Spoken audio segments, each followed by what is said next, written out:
Hello, do you like New Japan Pro Wrestling? Are you a Shin Nihon freak? If so, check out the Super J-Cast with Joel and Damon on the Voices of Wrestling Podcast Network. And even if you fucking hate New Japan Pro Wrestling, listen to the Super J-Cast anyway. Not just for our great show reviews, analysis, and pastrami sandwiches, but there's also usually some dick jokes somewhere in the obligatory opening 30 minutes of absolute nonsense we chat about every single week. That's the Super J-Cast for all the best talk about New Japan Pro Wrestling, crisps, and pornography. This podcast is a member of the Voices of Wrestling Podcasting Network. Visit voicesofwrestling.com to hear the rest of our great podcasts, as well as show reviews, columns, opinions, and updates across the world of wrestling. Competition starting to get thick, it's the click, so I hope you watch your A-game. A-made, no rain from the track when we unite and spit. This is an A-game, better bring your A-game. Competition starting to get thick, it's the click, so I hope you watch your A-game. A-made, no rain from the track when we unite. Hey now, it's the Mike and JD show, and I'm your host, Mike Gilbert, and I'm joined as always by JD by Gotta Leave It. How you doing, JD? I look like I'm wrecked. I just looked at myself in the camera. I'm exhausted. We just did a full day of school, had wrestling practice, did a broadcast for our basketball game. I'm exhausted. How's your balls? Yeah, they're swollen and tender. Dude, they're so huge right now. They're like protruding through my shorts. It's unbelievable. It's like I've never had this problem before. So tell us, because we didn't even get in this conversation, why did you need your balls work done?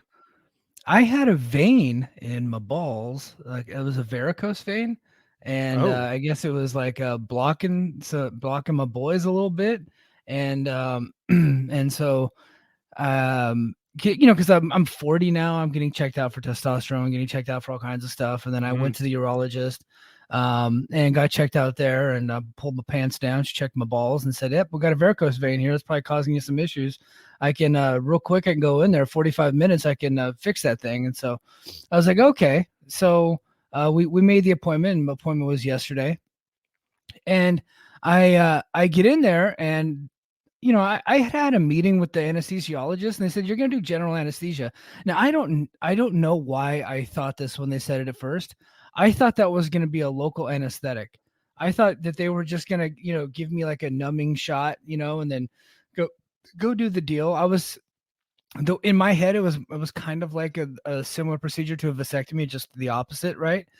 So I go in there and they hook me up to an IV, and they go, "Oh no, we're putting you out. There's no way you could be awake for this." I was like, "Really?"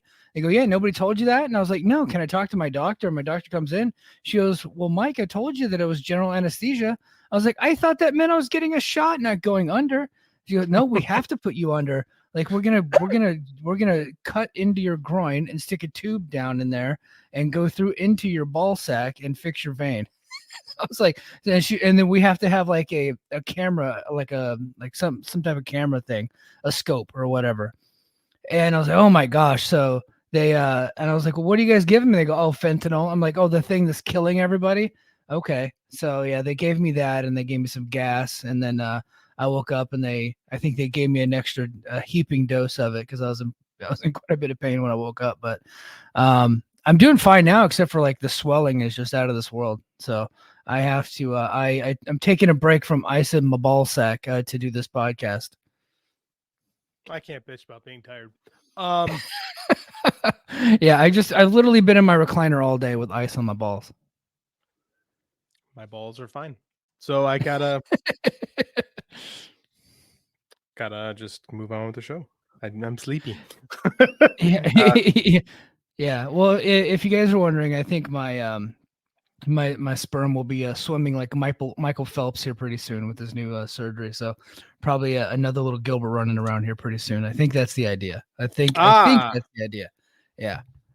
You're a madman. You're gonna have another kid at 41ish. I'm 40. Damn it. But yeah, we'll see. Well, I'm just doing math here. Best case scenario, he shows up when you're 41. Yeah, that's what it was looking like. But 40 is the new 30, or at least that's what people tell me anyway. What I'm hearing. So, Yeah. I'll be 44 in February, so it's like, ugh. I don't know. I feel every bit of 40, especially right now with the way that I'm walking. Oh, I believe that. But hey, thanks. Some days Oh, I go feel ahead. young. I was saying some days I feel young, like I can go, like I still beat the snots out of the kids when we're wrestling and stuff like that. We had a college kid come in last year, and I was neck and neck still, and I'm like, I still feel good. And then it's some days I'm like, dude, what is this thing on me? Why is this thing growing on me? Like stuff like Yeah. that. It's like, yeah, when you hit 40, stupid stuff starts happening to you. Like my lower back is sore. I mean, my balls are fine, but my lower back is sore. You know, yeah, getting old Yeah. sucks. It really is the worst. But hey guys, thanks everybody for joining us. I originally I had like earlier today, I had some topics and I was just like, the topics are a little bit boring. Thankfully, our man, the guy who's really been our lead story and probably most like he's taken the top spot on our podcast the most. That is one Mr. CM Punk. He made his long-awaited return to SmackDown tonight, and I watched his promo. I thought it was a good promo, and according to my timeline, everybody mostly enjoyed it. And I think that it's a consensus that it was a step above his Raw promo from a couple weeks ago, but it's still probably not your most favorite CM Punk promo. It's half-assed. It's half-hearted. He's calling this in. Sorry, Astro was trying to eat Andy's lightsaber, the one I paid $300 for, so I had to pry that out of his mouth. He's half-hearted, half-assed. You know, he took one. Oh, I punched a guy in the locker room, and the crowd went, "Huh?" They didn't get it. Because WWE fans only. This is what I've been saying for weeks, man. WWE fans only watch WWE, and Tony Khan would sell his mother. Yeah, I know what I said. To get more WWE fans watching his show. And they don't care, man. They just don't care. Right? And it looks like CM Punk doesn't care either. I got jokingly put in our group chat. I'm like, the eyes, Chico, they never lie. Yeah. You know what? I was a little higher on the promo than you are. I thought I was fine. His eyes look normal to me, like they just look like normal eyes. But I think you probably prior paying more attention than I am. I was just like, I just pulled the video up on my phone. I was like, oh yeah, this is actually a way better promo. He had a little bit more fire. But that joke that he told, the AEW references, when he hit the line, he was setting it up for a little while too. And I kind of at this point knew where he was going with it. And then he hits the line and nobody cared. It was the weirdest thing. It reminded me of the Bobby Fish thing, of the where's the lie? Yeah. I was like, God damn. You know, he got a lot of CM Punk chants. Like they still liked him, right? He was still over with the crowd, but some of the lines that was really the only line that I felt like didn't hit. But you know, he went after Roman Reigns a little bit, and the crowd got into it. He talked about his history with Heyman. Crowd got into it. So I think he's going to be fine, but he's not going to be. It's not your grandpa CM Punk, right? It's not. It's not the one that we loved. Yeah, he'll be fine, but it's like.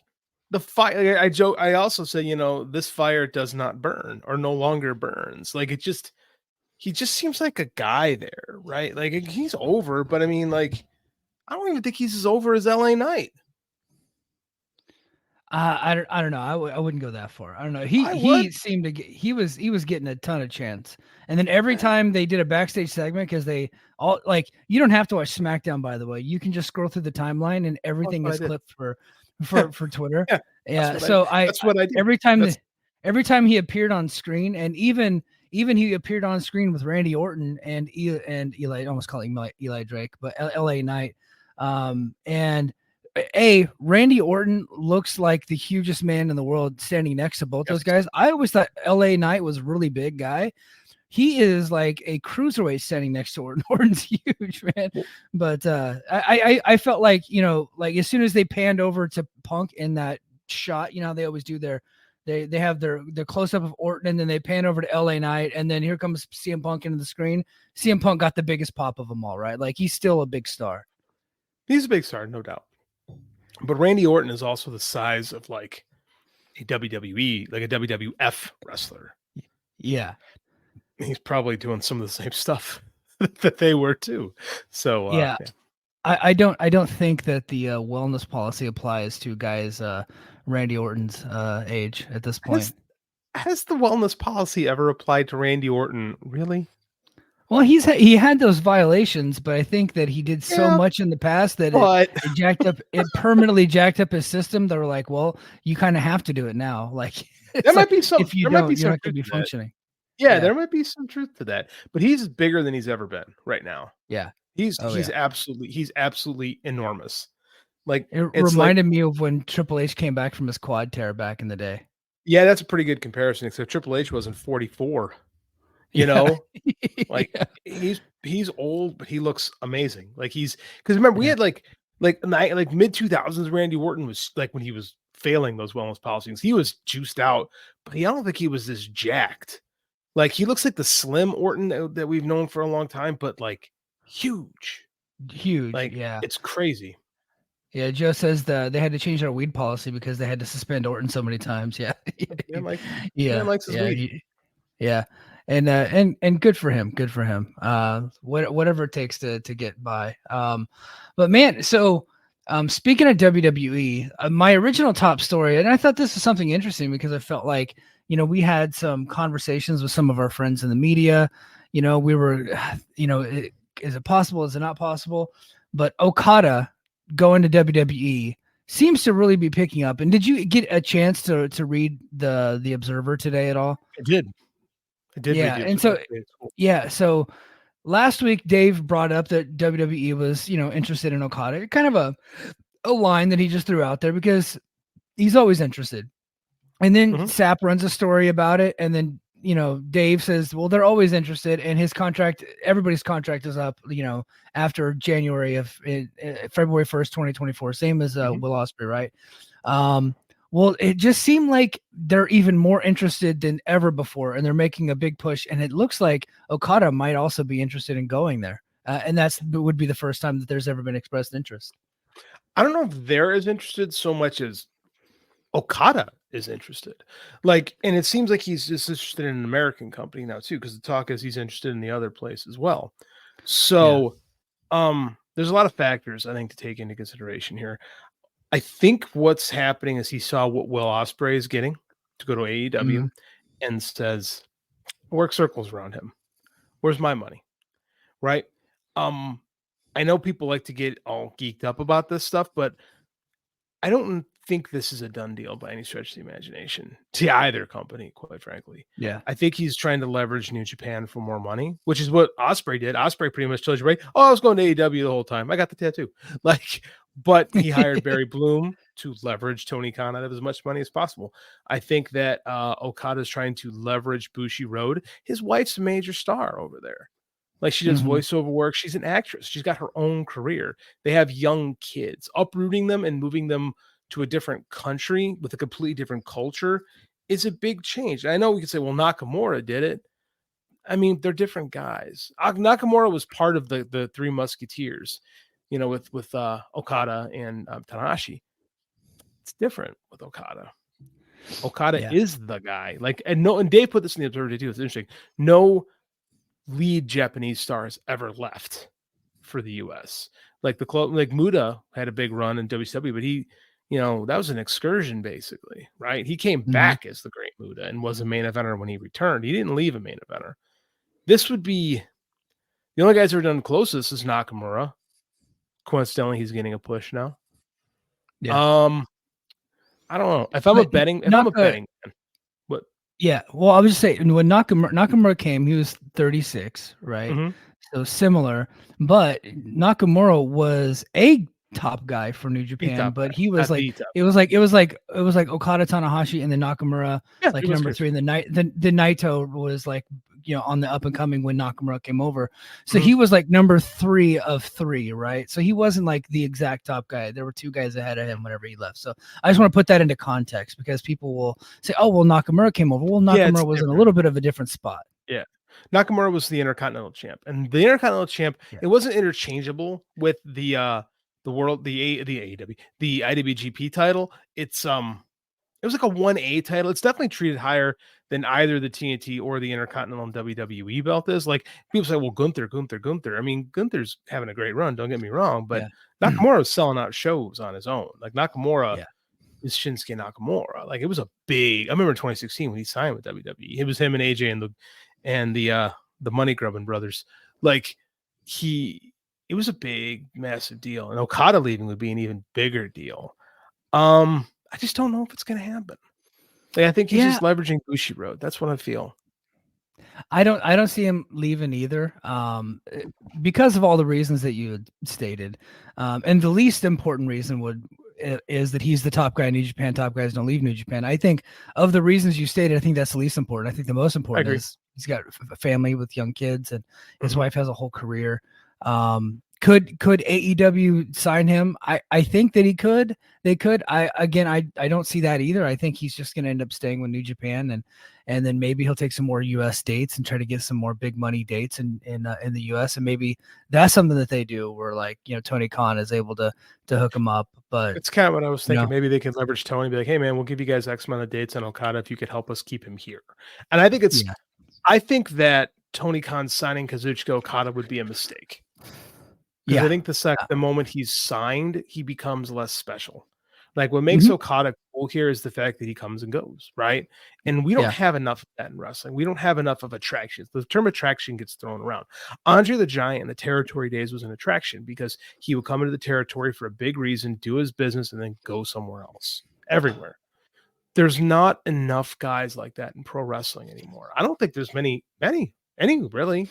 Like, who would you call an attraction like that in this day and age?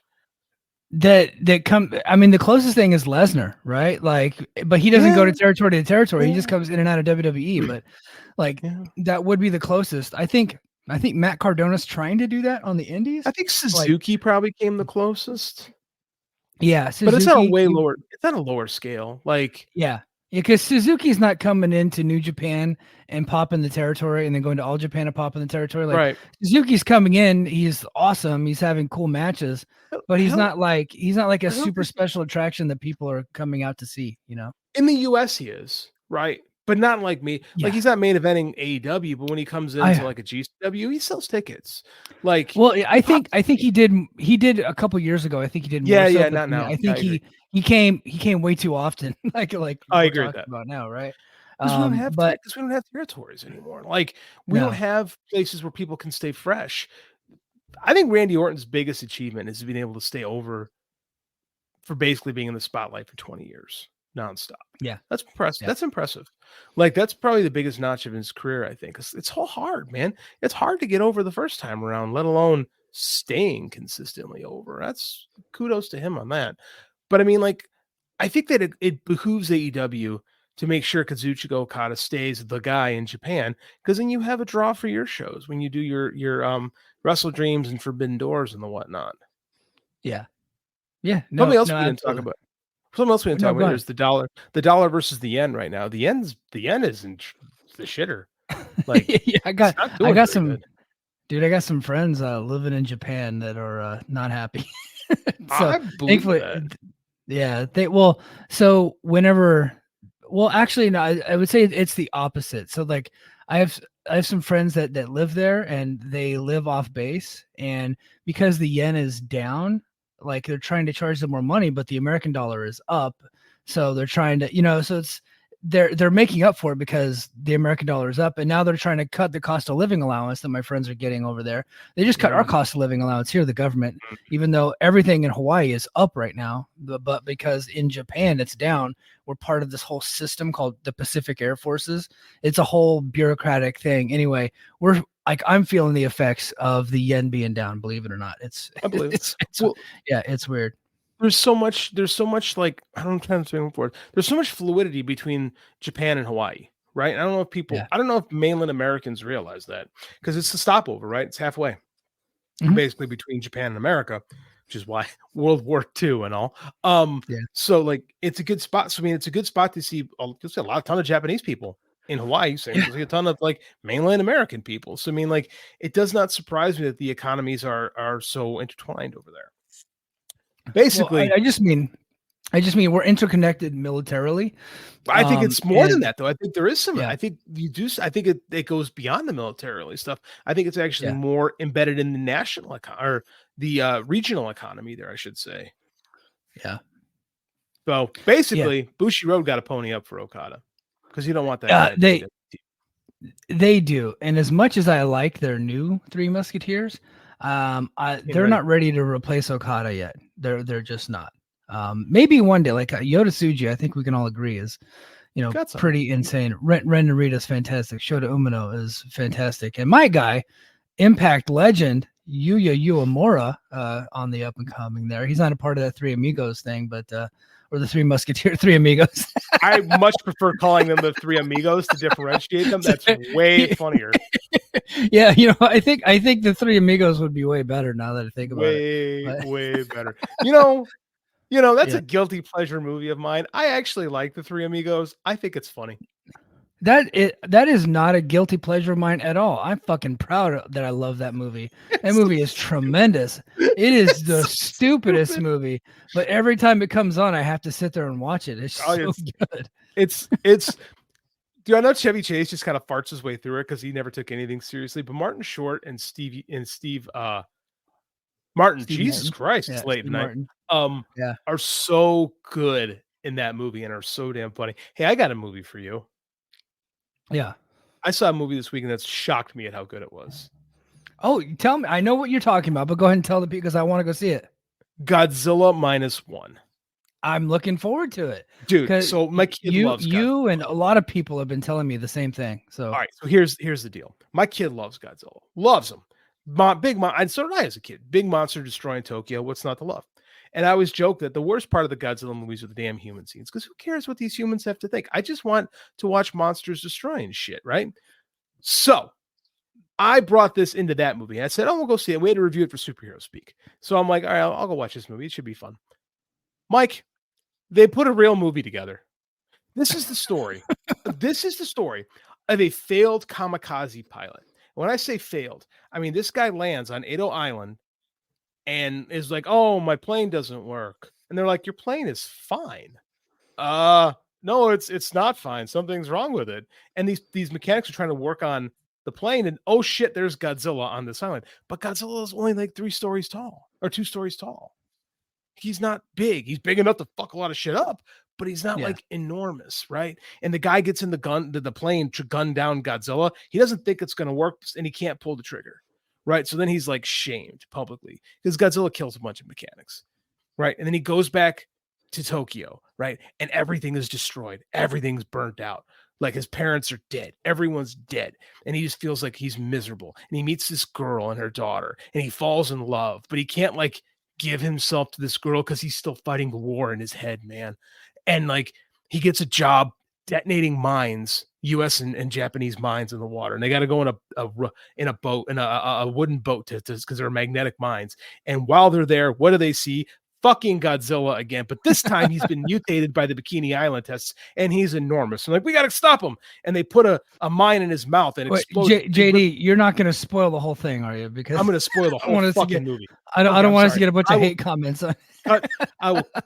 Dude, this movie, it's got 1 week left before they pull it to theaters. So if you don't see it now, you're not going to see it. Here's the thing. This is a love story. I'm going to cut to the chase. This is a love story. This works. Right. This is a story about a guy who can't let go of his ultimate failure and falls in love.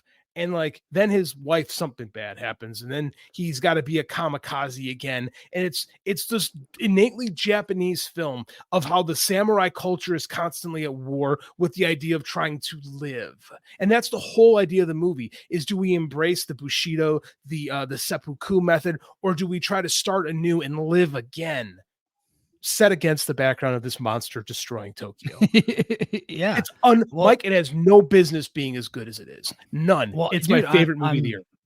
I'm sold. I'm absolutely sold. And we got Mel G in the chat. Mel, you saw Barbie? I have not seen Barbie, and I don't think I'm ever going to watch it. Now, look, and people that like to watch Barbie, I'm cool. No problem. But when it comes to the movies that I like, I'm about as toxically male as it gets. I want to see Stallone fucking shit up. I want to see people telling mean jokes, right? I want to see explosions, jokes, all that. I want raunchy stuff. Barbie, not for me. Not a Mike Gilbert movie. I'm less meathead than Mike. Not much, but less. I have a film degree, so I plan on seeing Barbie, but that's a Michelle movie, not a JD movie. So if she wants to watch a movie, we wait till it's available on streaming. If I Yeah. want to see a movie, I go to the theater to see it immediately because I Yeah. mean, I'm a theater junkie. I love going to the movie theater. She doesn't. Like, she'll go see the Marvel movies at a theater because she likes the spectacle of those movies, and she Yeah. likes those movies. But we've already committed that when Barbie is on streaming, because Andy, I'm not watching Barbie. I've got a 7-year-old. You can't question his masculinity right now. So Yeah. we'll see it. I haven't seen it yet, but good things. But I'm gonna be honest with you. I don't think it's going to have the heart of Godzilla -1. I can't believe I just said that. Well, not many things are going to be as good as Godzilla -1. Iron Claw getting some rave Dude, reviews, man. And some friends of mine went and saw it in the theater because it's out. And then I actually checked. It was here in Hawaii yesterday, and it's already gone. It's going to be gone for 2 weeks. They did a pre-screening all over. And I think part of AMC Theater or something like that. They do that so they can get an Oscar contention for the year. Right. Yeah. They do this a lot with those movies. They give them a quick release so they can say this movie came out this year, so it can get a little bit of the Oscar buzz going. I know there was a bad review that Dave had posted of it. Someone had saw it, and my vibe was it wasn't 100% historically accurate.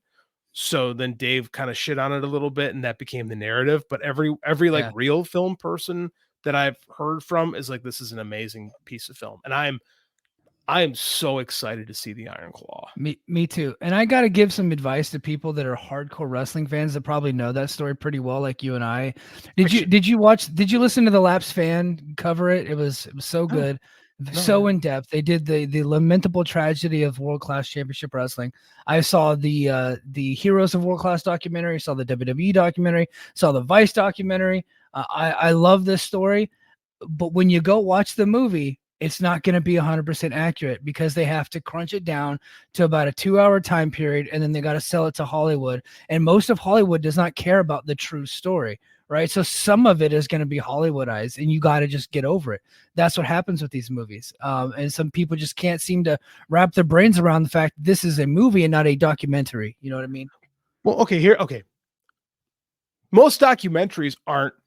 Documentary is not journalism. Right. Yeah. All documentarians are telling a story, and not 100% of the real story makes it to any documentary. That's just the nature of storytelling. And when you're telling a story, real life doesn't follow the beats of a story. It just doesn't, which is why real life sucks. The movies are better.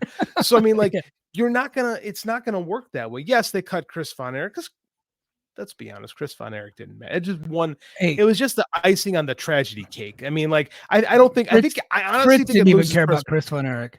That's accurate. Actually, Fritz did not care about Chris Von Erich. And like, I think, there's another brother that dies. Come on, that's too much. I mean, like, it's gonna get Mike, right, and Carrie, and that's like plenty. That's plenty of death in a film. Like, it's apparently they cut Lance Von Erich out of it, so old MJF didn't make the final cut. Can I be honest with you? I'm shocked they had Lance Von Erich in it.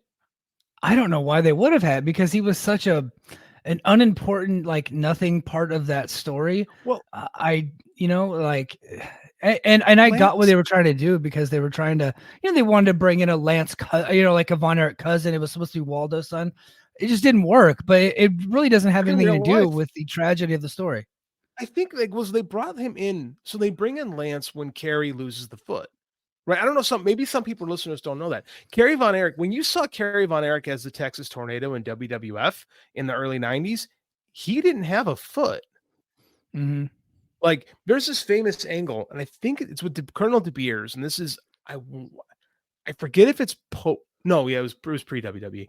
Colonel De Beers rips Carrie's boot off, and everybody's like, holy shit, it's a real thing. It's the first time you saw that Carrie had one foot. Carrie lost his his foot in a motorcycle accident, and they surgically repaired the foot, and he was all fucked up on drugs, and while he was recovering in the hospital, and saw there was a burger on the table, got up to get the burger and crushed his foot again, and they had to amputate it. So the Kerry Von Erich that we all saw, that most people saw, was wrestling with one freaking foot, which just goes to show you how really great Kerry Von Erich was, which is why he was so much more nimble when he was, in Texas and stuff like that than when he finally got there. So I think the Lance comes in when Kerry, I believe believe Lance comes in when Carrie's hurt.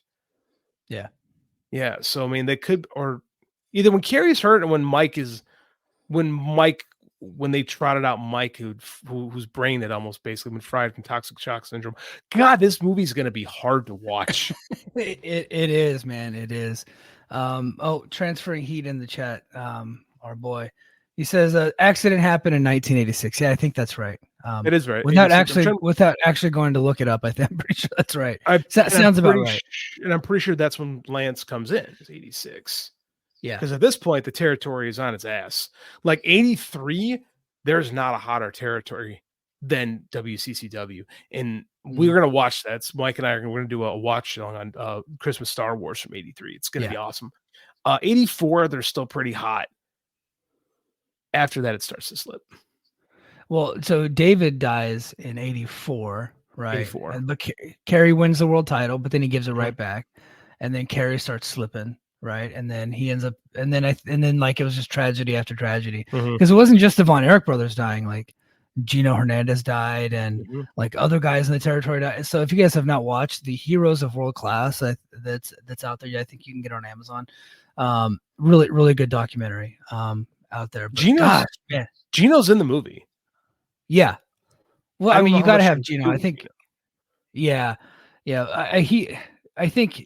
He's another guy that just died, like gets real hot and then dies. It's like, what a fucking. He would have been, because he would have been a perfect like long-term foil for them, because him and Chris Adams had just formed, they were really hot as the dynamic duo tag team. Dude, fucked up the WCCW was when before Gino dies, they do this angle where Chris, the blind angle, they blinded Chris Adams, right? So they're setting up the dynamic duo feud of Chris Adams and Gino, and Gino dies, and then they have the audacity to go on and say, we've had two tragedies: the death of Gino Hernandez and the blinding of Chris Adams. And it's like, good God, Fritz has zero conscience, which is why this movie is going to be amazing, because they're going to show you what a piece of shit Fritz Von Erich truly was. Like, it's so fucked up.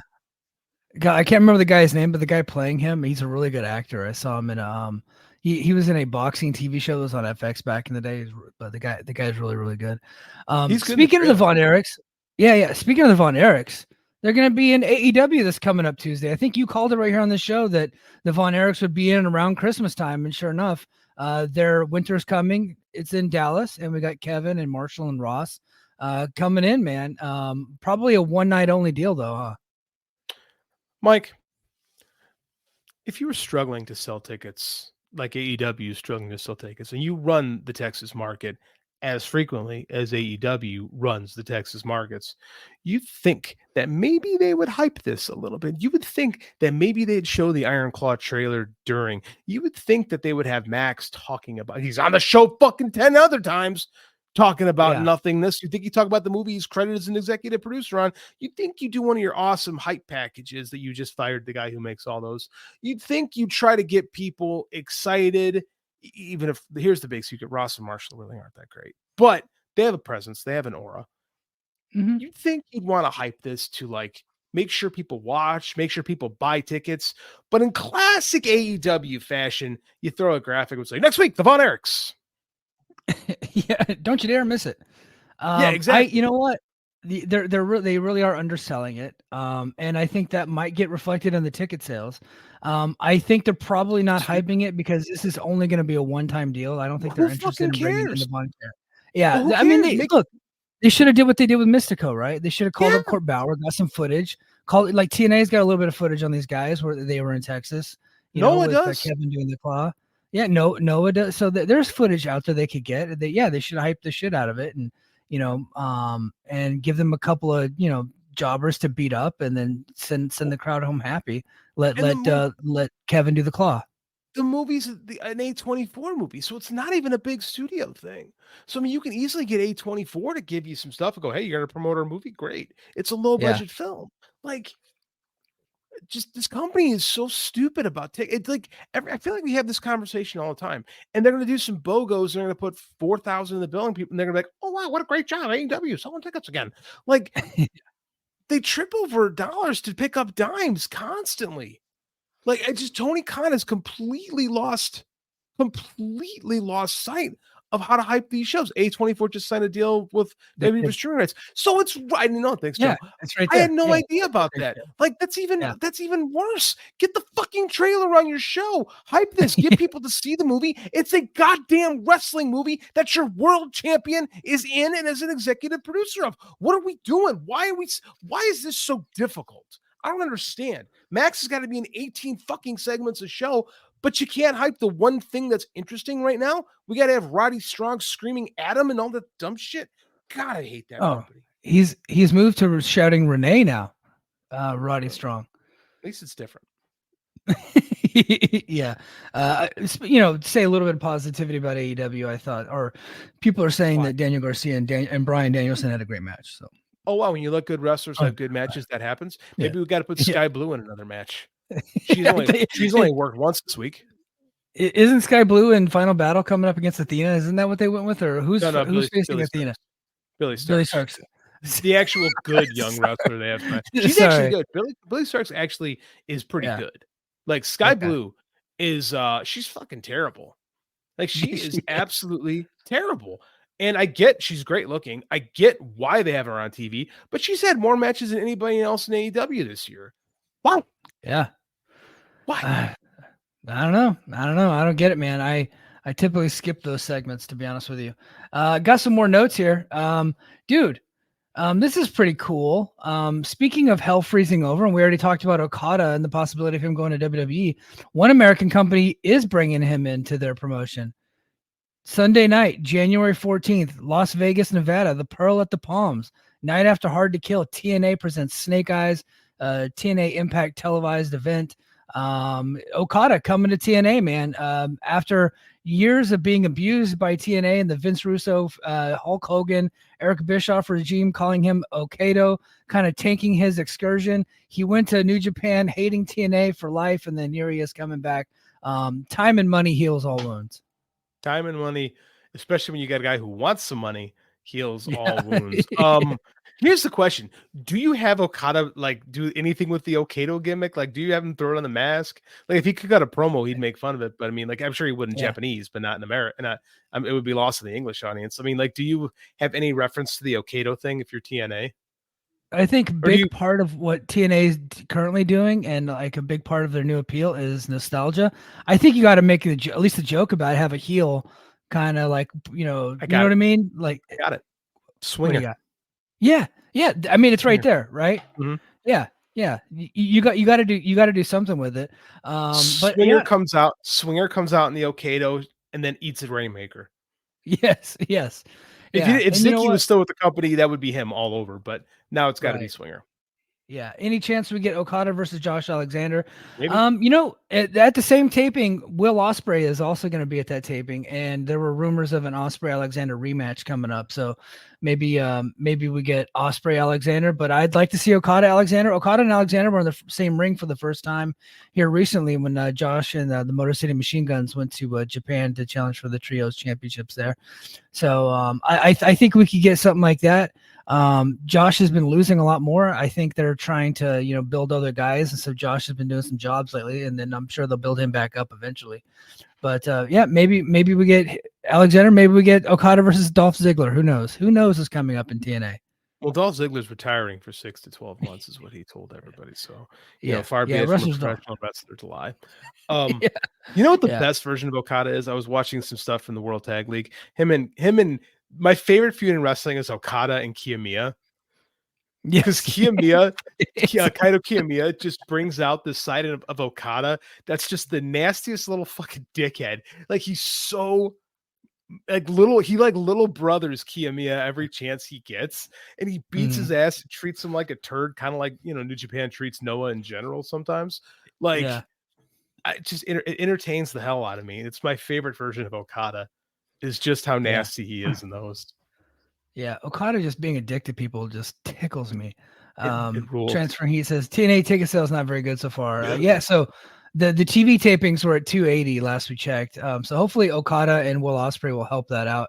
And then the Hard to Kill was just over 500, so they're still not even 50% sold there. So they're going to have to do something. Yeah, they're going to have to do something. They're going to have to get on the ground and do whatever it takes. But they're going to have to fill out those buildings. Maybe look, Las Vegas. Maybe there's a Latino market there they can leverage. I don't know, but they got to do something, man. Got a bunch of luchadors doing jobs like they always do. I'm just a healthy WWE is not good for wrestling. It's not. Yeah. A rising tide does not lift all ships. No, because if people want wrestling, it's easier to get WWE. They'll just watch WWE. So, that's the thing. So hopefully some of these announcements, and I get the feeling that old Scotty D'Amore and Lou D'Angeli has some tricks up their sleeve for Hard to Kill. They've only announced 2 matches so far. They got the Final Resolution on Saturday night, which I'm going to be checking out, and I'll be doing a recap for the site. So lots of TNA stuff coming down the pike. Speaking of TNA, and this is not going to be a TNA heavy show, but I feel like we should talk about it. Deonna Purrazzo, and she's one of a bunch of new free agents that got announced today. First name on the list is Deonna Purrazzo, man. Been here a long time. She's probably accomplished just about everything that you can accomplish in a small promotion. I get the feeling that both AEW and WWE are going to be looking for her as soon as she hits free agency. I feel like we've had this conversation 3 or 4 times. I feel like she's been rumored to be a free agent, but now it's like legit. She's like her last date's Saturday. Well, yeah, but I feel like we've had I feel like you and I have done the epitaph on Deonna Purrazzo's TNA career numerous times. Maybe now we should be well practiced. She's done everything. We said this 2 years ago. She's done everything she could do in Impact. There's nothing more. I get that it's time to do something else. Here's the thing. There's a lot of women in WWE right now. Yeah. Right. And there's not a lot of spots in AEW because you get the 1 match per show. And that's the killer, right? Like AEW would be a great spot for her because of her style. I think she can have really good matches there. I agree. But they just don't put enough women's matches on the show, right? Mm-hmm. And the so women's matches they do put on are oftentimes bad. Yeah. Yeah. I mean, I'm sorry, I got to be a dick when I say that, but a lot of times they're just not very good. Like they have women in the company that have good matches, but they just don't use them. They put on Sky Blue, who stinks the joint out for 15 minutes. That's right. And Tony's super over right now. Like I cannot say that. I don't hate the gimmick as much as a lot of our brethren do because it's mid card, it's whatever. But like, and if she doesn't wrestle the gimmick, it's fine. When she wrestles the gimmick, it's stupid. But Sky Blue is on the show every fucking week. And she's really bad, and she doesn't have a lot of personality. And I don't understand what they're doing. So if I'm Deonna Purrazzo, I'm like, I don't know. I don't really know. Like, I don't know if there's a lot of spots in WWE at the moment, like, I don't see it because they're trying to figure out what they're doing with Jade still. And like, there's still I keep forgetting the Jade's there. Well, it's funny. I was listening to the flagship with Rich and Joe, and they brought up a good point. Like WWE was like all the the blue check marks on Twitter, your Julian Weekses of the world, were like day 1 star in WWE, and they put her on that they had to come out of the Hummer, and she was in a throne, and then they're like, well, she clearly doesn't know how to work, and it's like, oh, but you signed her, so like you try to put one over on AEW, but you just paid a lot more for someone that you admit, like it's actually. You talk about this a lot with like the Adam Copeland things. Like, well, they got him, they WWE scammed it, Tony into spending more money. I kind of think Tony did it a little bit with Jade. Yeah, she'll be a star eventually, but it's like, you got to wait. Like if they put her in NXT, it's like, okay, well, she's not very good. And we have to admit that. So they have to get her like main roster ready. But everyone keeps telling me that like, well, she doesn't have to wrestle to be a star in WWE. Well, if that was the case, she'd be on the show now. She's not doing anything right now. No, she's not doing anything right now. Well, they're trying to convince us that Brian Pillman is like special. Yeah, I'll know the machine is working when our buddy Salty Scott tells me how great Lexus King truly is because he just loves eating up the WWE ice cream. He loves it. Well, he'll believe that he's great when the announcers tell you that he's great, and then Vic Joseph says Lexus King has finally come, and then we get this guy's cooking. I stole Joe Lance's bit there, but yeah, Yeah. That's what's going to happen. Yeah. So Hammerstone, I think we've already talked about Hammerstone, but he announced it today, like legit, he's done with MLW. He's becoming a free agent. I don't see AEW in his future. I don't think that he's famous enough and well thought of enough to go to WWE and not do the wellness policy. So I'm thinking TNA. Like I think he's like TNA bound. I would like that. Hammerstone's good. Yeah. He'd be a great pickup. Here's my thought though. Like, neither one of us would have pegged Eli Drake as being WWE bound at 39. Yeah. And now he's one of the biggest stars in the world. So I wouldn't put them signing anybody, quite frankly. Nothing would surprise me. I think LA Knight has infinitely more charisma than Hammerstone absolutely. does. Absolutely. You know what I mean? Absolutely. So, and he's been working a WWE gimmick for a long time. Now, Hammerstone has just been cosplaying Hulk Hogan and Lex Luger for a while. He's just 6 inches shorter than those guys are, but he's doing his best. Yeah, and Joe brings up a good point. Hammerstone and MJF are pretty good friends. I don't know that they're really good friends. I know they were in a faction there at MLW for a little bit. They are? Okay. I get to interview Hammerstone back when I was with Fansided, and this is when MJF had just first started showing up on AEW. He was praising him up and down. MJF always retweets Hammer. What I was surprised, the biggest surprise of Hammerstone announcing this is because to me was that Richard Halliday showed back up in MLW. He's taken Hammerstone's spot in the WTF, the World Titan Federation stable. Yeah. And Court's completely lost the plot. So I know he was backstage in a couple Dynamite shows. Like, I'm surprised nobody kicked the tires on Richard Halliday. WWE or AEW. I felt like his story of beating cancer would have been something that they would have wanted, because he's a good enough wrestler, right? And I think he's a good promo. Fine.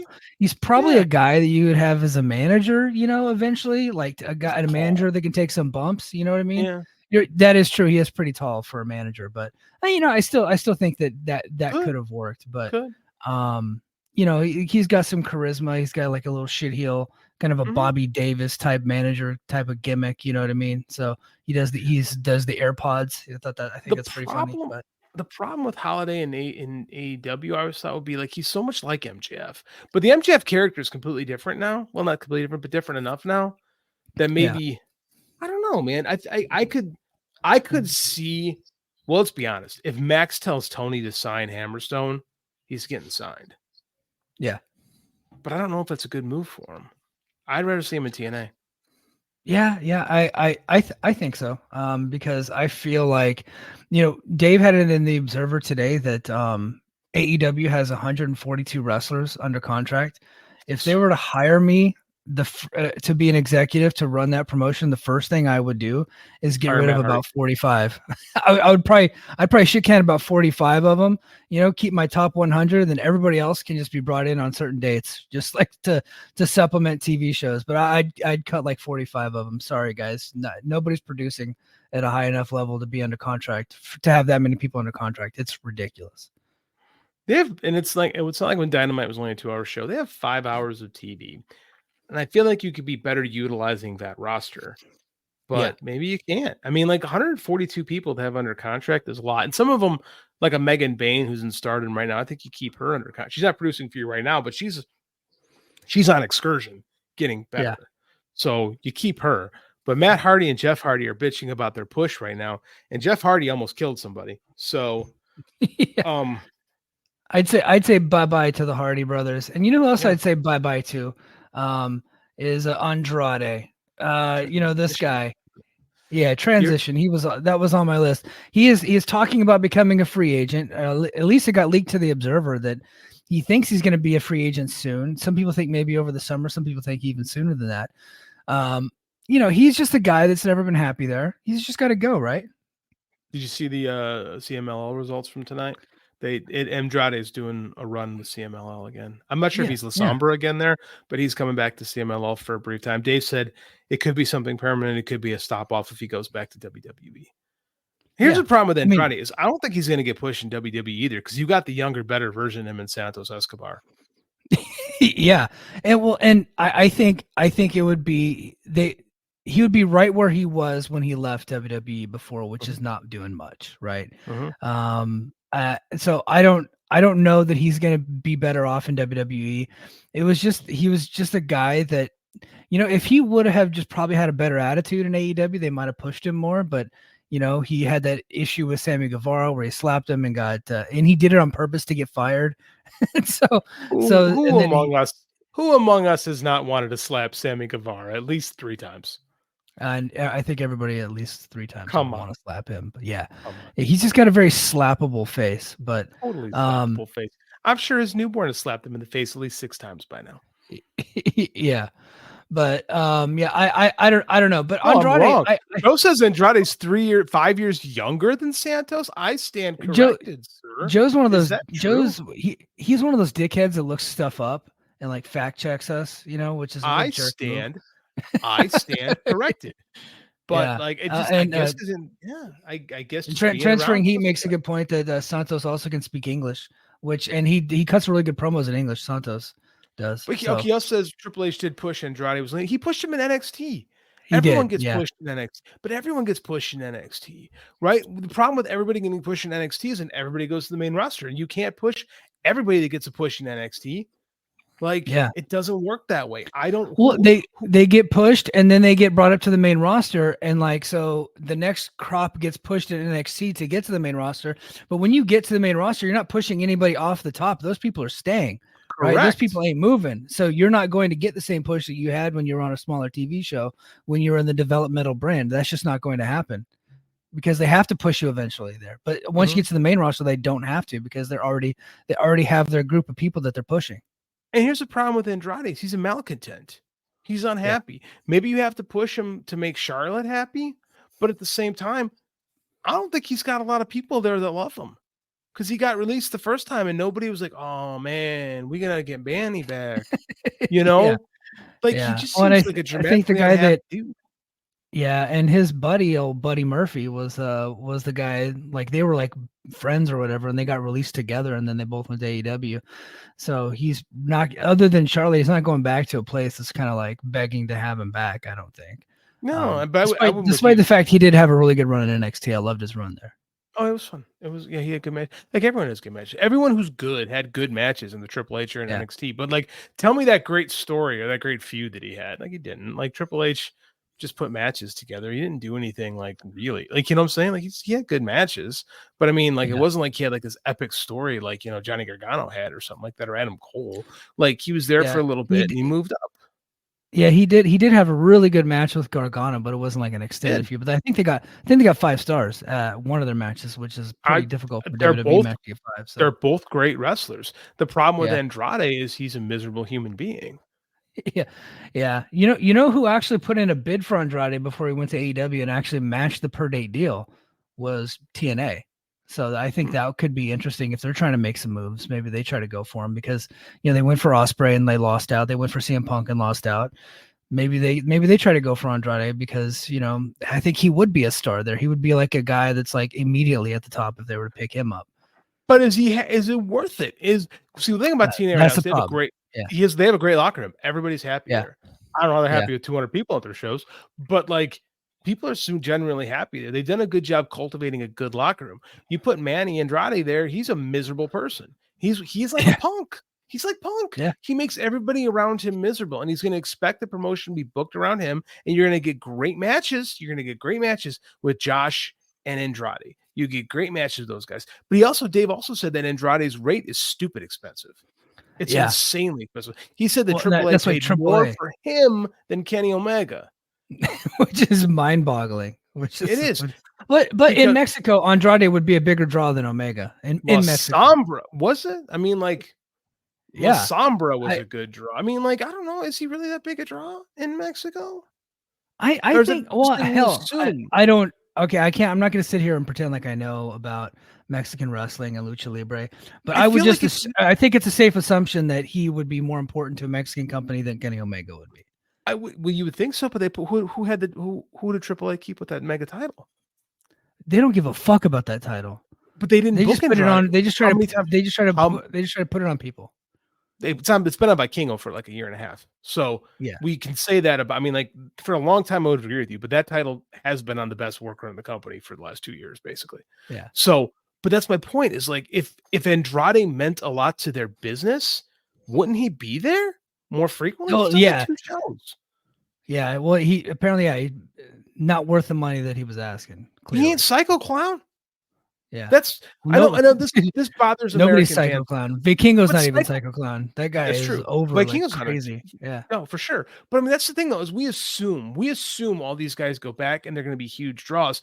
But Andrade wasn't a AAA guy to begin with, and AAA is different than CMLL, right? Yeah. They run different parts of the it's different. So I mean, like, I think we just assumed because he was on WWE TV that he would mean something. He hadn't meant shit in AEW. No. Well, he came in at a time where they had already had so many, different WWE guys where he just kind of like where he came like right at the end of the pandemic where it was just like one after another. And he just really meant nothing. And I mean, he's had some really good matches, don't get me wrong, but he never really caught fire in AEW. King of the North, checking in on JD. JD hasn't lost his mind yet. Not yet. It's going to happen eventually. It's coming. Yeah. I did praise a love story in a Godzilla movie for a good 20 minutes. So depending on your opinion of whether or not I've lost touch with reality, probably, reflected there somewhere.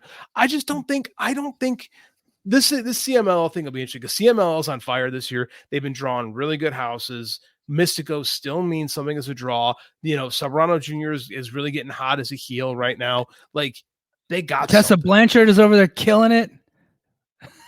Lucha Doncic. Shout out Lucha Doncic. He's been on the Bring Tessa Back to America train. Did you read Dave's review of her match saying nobody cared? They said it would have been it would have gotten over in the US big time, but nobody in Arena Mexico gave a shit. Yeah. I thought that was hilarious. I thought that was absolutely hilarious. CMLL is kind of carving out their niche for bringing in the canceled wrestlers because Flip Gordon, as King of the North just said, he's a full-time guy now. Is Flip canceled or is he just dumb? You know what? I thought he wasn't canceled for any like abusive behavior, but during the pandemic, people were pretty done with him because he was the anti-vax guy or something like that. Yeah. Well, it's like one thing to be like not want to get the vaccine. It's like, okay, that's your body, whatever. But he was like actively attacking people for wanting to get it. Oh, he's that like, kind of an asshole. Okay, yeah. And for like wearing masks and stuff, like he was like going on Twitter. Yeah. So he was like one of those guys, It's like people were losing their minds during COVID. I know, man. I know. A lot of people. I lost a lot of respect for a lot of people during that time, and I didn't really care if they got the vaccine or not. But if they were like took a strong position and they wanted to demonize somebody else because their position was opposite, I was like, I'm not with you. I can't do it. So I learned during COVID, because of people like this, I learned the greatest thing on Facebook. Because like on Twitter, I found that I've met a lot of people that I've had good conversations with. And I typically have good experiences on Twitter. On Facebook, I've learned to hate lifelong friends. So what I decided to do, because I was getting miserable on looking at Facebook, I unfollowed every single person on Facebook. I don't follow anybody. I just follow brands, groups, and I post pictures of my kid, and I don't interact with anybody. Yeah. And I don't, and I my Facebook time was cut by like 2/3, right? And I don't see anybody's stupid bullshit. Because on Twitter it's shorter and it's mostly wrestling or comic book curated from my end. And I don't have to read what my dumbass cousins think about anything or my dipshit sister. My sister's a complete dipshit, by the way. So I mean, like, shout out JD's sister. She's not listening. She's a fucking moron. But I mean, like, it's just the best way to do it. Like, so if you Facebook friend request me, I'll accept, but I'm never going to see a single thing you write. I don't follow anybody. I don't follow my wife, and she don't post anything, and she don't care. She knows my plan. That's genius level stuff. All right. Lastly, before we get off here and before we head over to overtime, Bryan Danielson has been accused of fining wrestlers for their social media activity. And somebody was saying that Mike Santana was one of those wrestlers because he's another malcontent who's trying to get out of his contract, apparently. And apparently he's got 6 weeks left. I don't know if that's true or not, but that's just a rumor that's out there. But you know what? Okay, look, if AEW is fining their wrestlers for being stupid on social media, about time. Yeah, I agree. I think they need to, look, I get free speech and but if you're going on there and and I know they're independent contractors, right? But if they're actively going on there and bashing the company that they work for, I think you got to clamp down on that type of behavior. I say that knowing that a couple years ago, I was guilty of backing WWE wrestlers when they were coming out against their company because I didn't like WWE at the time. So now I'm being a complete hypocrite. I'm being a complete hypocrite. So I'm going to go back in time and say WWE should have fined those guys too. So no, I agree. And there's the thing is like, you don't see a lot of this from WWE. Even when like, I remember before Cody came, it's so much, man, before Cody came back and after Cody came back to WWE, it's like a different world of pro wrestling. But remember the Royal Rumble 2022? I remember Dave wrote, the morale has never been worse in this company. Mm-hmm. Right. But you didn't see them going on like Kevin Owens did the coordinates of Mount Rushmore. And that was like it. And that was like all you'd ever see. Like in AEW, you've got, like I said, Matt Hardy's going on there and bitching about his push. It's like, dude, you can't even walk. You haven't done a single cool thing since you've been here. Like, where do you get off like talking about anybody's stuff? Like, no, I'm kind of with, and here's the funny part is the people that are bitching about Danielson handing out fines are the same people that masturbate over old Undertaker wrestlers court stories. Yeah, that's when men were tough, idiots. Yeah, well, here's my problem with it. Why is Danielson even being mentioned? He's just part of like a committee of people. The fines are coming from Tony Khan. But it's Tony Khan.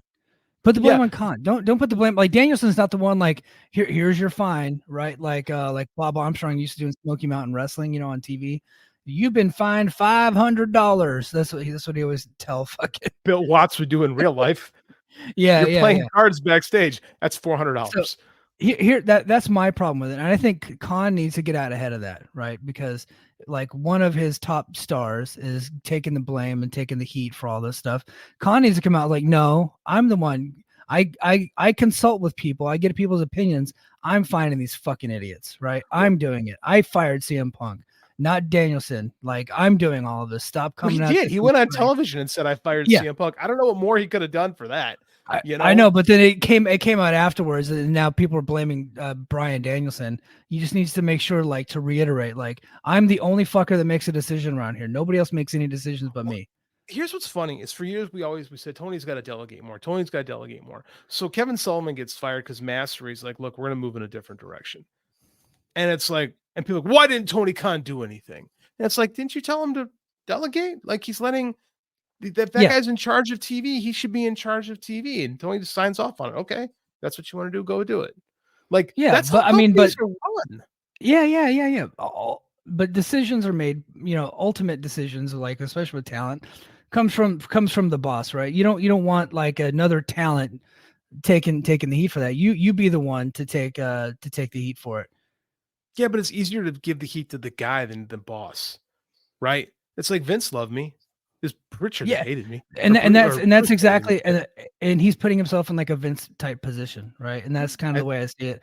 Like, Vince loved me, but Bruce Pritchard fucking hated me, or Jim Ross hated me and fired my ass and fined me. It's like, no, everything. It was Vince. It was always Vince, and it's the same situation here. Mike, what's the through line with that? Wrestlers, they're dumb. Yeah. They are. They're just dumb. Like they're easy to work. Like it's just, I'm sorry, but it's the truth. And if you're gonna get mad at Brian, if you're gonna get mad at someone like Tony Khan's being an adult in this situation, I give him. I believe me, no one's been harder on his leadership than you or I. He's doing this here, and Bryan Danielson is heading up this disciplinary committee, and he gets to be the guy, the hatchet guy, right? Because I don't think Tony's got it in him to be the hatchet guy. So if you can't be the hatchet guy, have someone else be the hatchet guy. It's weird that it's Brian, but I mean, like, I think Brian's respected enough. And I think Brian's respected enough in the locker room for that. If Brian goes, look, I'm gonna have to fine you. I think everybody like, fine. Yeah. Okay. Like that guy, I think of, it's like the boys we lost her. And I said, I'm disappointed in you. And they were all like, oh, like, I think it's like one of those things where imagine if Punk had that job, people would be like, fuck you, like, they'd be acting like Joey Janela on Twitter. Like when he's pretending like what he did in AEW mattered. Man, don't even fucking talk about that guy. I had forgotten all about Joey Janela, that he was actually a thing in AEW at one point. He wasn't ever really a thing in AEW. Like he was just kind of there. Remember when everybody was convinced that Joey Janela was good because like he booked like kind of fun indie shows that first couple years, and people like Joey Janela is really good. And I saw him in All In, and he had a decent match with Hangman Page because Hangman Page has great matches with everybody. He had a good match with Kenny Omega. Newsflash. Kenny rules, Omega right? also has good matches with everybody. Kenny Omega had the greatest squash match ever with Sonny Kiss. Mm-hmm. Yeah. But hey, guys, I think that's going to do it for us this week on the Mike and JD show. Stay tuned next week. We'll be back on Thursday night. Hopefully my balls will allow it. But we should be back on Thursday night. And head over to patreon.com/the Mike and JD show. JD and I are getting ready to lay down some audio talking about the history, of Sting and Ric Flair, because we got Sting's final match coming up, and so JD and I are big fans of NWA in the 80s and 90s. So we're just gonna kind of talk about some of our favorite memories and favorite matches, and kind of go through the history of these two guys and kind of riff on that. So we're gonna talk about that because they got that big match coming up in Greensboro this coming up February. So that was fresh on our minds. So stay tuned for that, and then I'll also be back 2 times this weekend with Brace for Impact. So I'll record Brace for Impact at some point tomorrow morning, and then another one probably on Sunday, as I'll be recapping a Final Resolution. But I'll talk about tomorrow. I'm going to talk about all about the news surrounding TNA, Okada, Will Ospreay, and then of course they just got their new TNA Plus streaming services coming out next month. Which, surprise, everybody, that it is actually a part of the Endeavor streaming network. Endeavor, which owns WWE and UFC, is actually going to be hosting on their servers the new TNA Plus streaming app. So I think that's kind of interesting and a little bit wild. Endeavor don't care about those things. They don't. Like, this whole like WWE smashing competition is no more. It's like a thing of the past. They don't give a shit. So that's pretty interesting to me. But yeah, lots of stuff to talk about with TNA coming up this week, and hopefully I have a good update on the ticket sales and all of that, and more news and all kinds of stuff coming up. So please stay tuned, and then make sure you're a subscriber to this channel, the Voices of Wrestling YouTube network. Give us a big thumbs up and share it with your friends. All right, everybody, and until next time. Oh no. Sorry, my mouse just froze. And until next time, mahalo. Competition starting to get thick, it's the click, so I hope you watch your A game. A made no rain from the track when we unite and spit. This isn't A game, better bring your A game. Competition starting to get thick, it's the click, so I hope you watch your A game. A made no rain from the Music. It's not just part of our daily lives, it's part of our wrestling fandom as well, and it has been for decades. That's where this show comes in. Music of the Mat, the podcast devoted exclusively to the music of pro wrestling, hosted by Andrew Rich. Hey, that's me. Each episode delivers a different topic with a variety of great guests, fun conversations, musical analysis, and of course, a heartfelt pun or two. New episodes drop every other Tuesday on Apple Podcasts, Google Podcasts, Spotify, or your podcast app of choice. Check out Music of the Mat only on the Voices of Wrestling Podcast Network.